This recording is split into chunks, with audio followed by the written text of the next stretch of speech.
I'm gonna show you how to add and set up the 5-period EMA on BabyPips.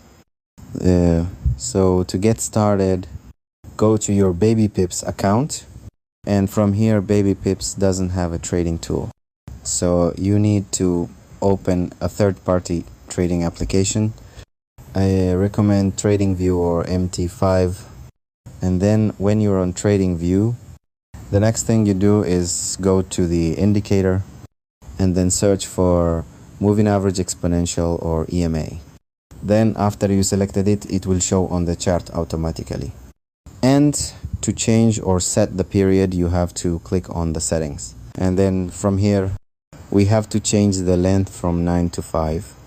Since we want to set up a 5-period EMA, and also you can change the style or color and size that you want.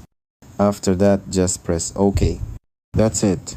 And that's how you add and set up the 5-period EMA.